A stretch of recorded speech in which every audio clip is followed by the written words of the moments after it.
வேத வசனத்தை எப்படி நாம் புரிந்து கொண்டு படிக்க வேண்டும்?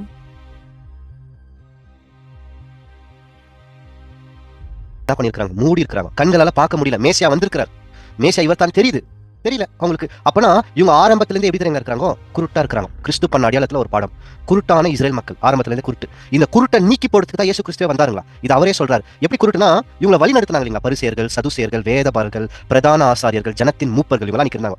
இவங்களே குருட்டுல இருந்தாங்க. அதான் ஒரு வசனம் என்ன சொல்றீங்க? குருடனுக்கு வழி காமிக்க முடியுமா? 2 பேருமே குருடனா தான் இருந்தாங்க. இதை கிறிஸ்துவே சொல்றார். யோவான் 9 சொல்றாரு. யோவான் 9:39 நான் நியாயத்தீர்ப்பு செய்ய வந்த குருடா இருக்கிறவர்கள் கண் கொடுக்க வந்தேன் வாசிக்கிறேன். அப்பொழுது இயேசு காணாதவர்கள் காணும்படியாகவும் காண்கிறவர்கள் கூடராகும்படியாகவும் நியாயத்தீர்ப்புக்கு நான் இந்த உலகத்தில் வந்தேன் என்றார். அப்போ காணாதவர்கள் காணும்படி அப்பனா என்னன்னா, கிறிஸ்து வரதுக்கு முன்னாடி நிறைய பேர் பார்க்கலன்னு சொல்றவங்க குருடாயிட்டாங்க. யாரு? பரிசேயர்கள். எங்களுக்கு நியாயப்பிரமாணம், தீர்க்க தரிசன ஆகமங்கள் நல்லா தெரியும், நாங்க கண் தெரியல, குருட்டா தான் இருந்தாங்க. இப்ப கிறிஸ்து வந்துட்டாரா? கண்கள் கொடுக்கணுமா? முதல் யாருக்கு கொடுக்குறாருன்னா, முதல் இஸ்ரேல் மக்கள். அப்புறமா தான் நமக்கு. நாம கூட குருட்டுல தான் இருக்கிறோம், வசனம் இருக்கு. அப்போ இஸ்ரேல் மக்களுக்கு முதல் எப்படி கண் கொடுக்குறாருன்னா, அந்த வார்த்தைகளை கவனிங்க, அந்த மெத்தட், அந்த முறைகள்.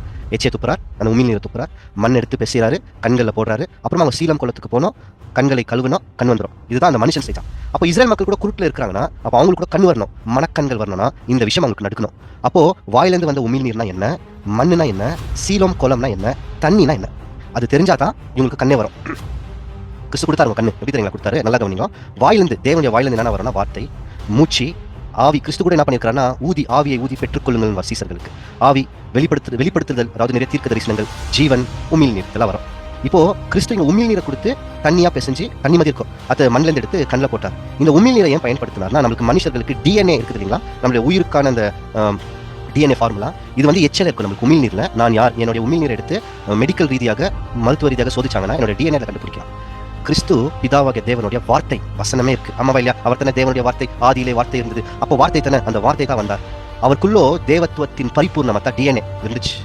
வந்து மனுஷ ரூபமானார். அப்போ யூதர்கள் முதல் என்ன தெரியுங்களா நம்பணும், அவங்க கண்ணு தெரியணும்னா, வானத்திலிருந்து வந்த மனுஷ ரூபத்தில் வந்த கிறிஸ்து இவர் தான் ஜீவனுள்ள தேவனுடைய குமாரன்.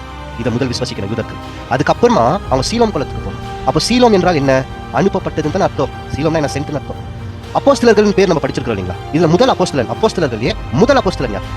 பதில் சொல்லாதீங்க, அப்படியே வசனத்தை கொடுக்குறேன். அப்போஸ்தலர்கள் என்ன அர்த்தம் தெரியுங்களா? ஸ்கிரீனை பாருங்க ஒரு நிமிஷம், இன்னும் 5 நிமிஷம் தான் முடிச்சிருவேன். அப்போஸ்தலர்கள் என்ன அர்த்தம் பாருங்க. அப்போஸ்தலர்கள்னா சென்ட்னு அர்த்தம், அனுப்பப்பட்டவர்கள் என்ற அர்த்தம். அதுதான் அனுப்பப்பட்டவர்கள் என்பதுதான் அப்போஸ்தலருக்கே பேர், ஒன் ஹூ சென்ட். சீலோம்னா என்ன அர்த்தம்? சென்ட்.